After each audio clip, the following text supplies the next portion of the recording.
Discussion ఎలా అయిందంటే ఇక్కడ 2 ways are correct. But the problem is ఇప్పుడు రేపొద్దున అదే అమ్మాయికి ఏమైనా జరిగినా, లేదంటే ఆ అమ్మాయి ఎక్కడైనా హ్యాండిల్ చేయలేకపోయినా, ఫస్ట్ నాన్న మీదకే ఉంటది. నీ కూతుర్ని నువ్వు చూసుకోలేకపోయావా? ఫస్ట్ తల్లిని అంటారు.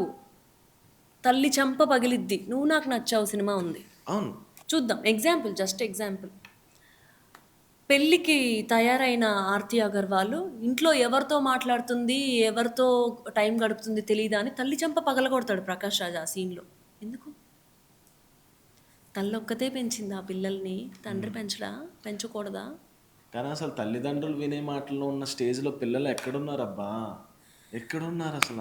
మ అరే! నీకు మళ్ళీ మళ్ళీ ఇదే ప్రాబ్లమ్ ఏంటంటే, మొదటి నుంచి నాన్న స్ట్రిక్టు, అమ్మ స్ట్రిక్టు, మా ఇంట్లో చెప్తే చంపేస్తారు అన్న భయంలో పెంచితే, తల్లిదండ్రులతో వచ్చి ఎందుకు చెప్పుకుంటారు మచ్చా అసలు? హ్మ్. వాడు పెరిగేటప్పుడే ఆ ఫ్యామిలీని ఒక ట్రాప్ లాగా చూస్తాడు. అబ్బా! తొందరగా ఏ జాబో చేసుకొని లండన్ ఎళ్ళిపోతే బావుండు అన్న దాంట్లో ఉంటారు.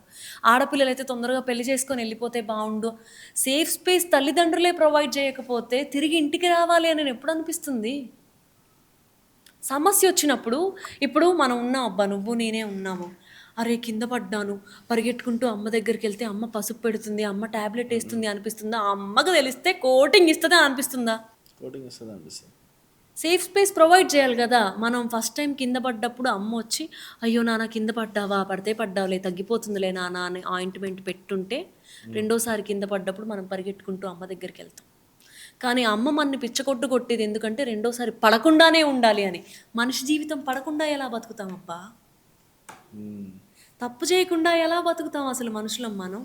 సో, ఇది ఓకే. ఈ దెబ్బనేది ఓకే. కానీ ఇక్కడ నీకు జనాలకి అర్థం కావాలని అడుగుతున్నా. అట్ ద సేమ్ టైమ్ ఒక వుమెన్ ప్రాబ్లమ్ వచ్చింది. మేజర్ ప్రాబ్లమ్ వచ్చింది.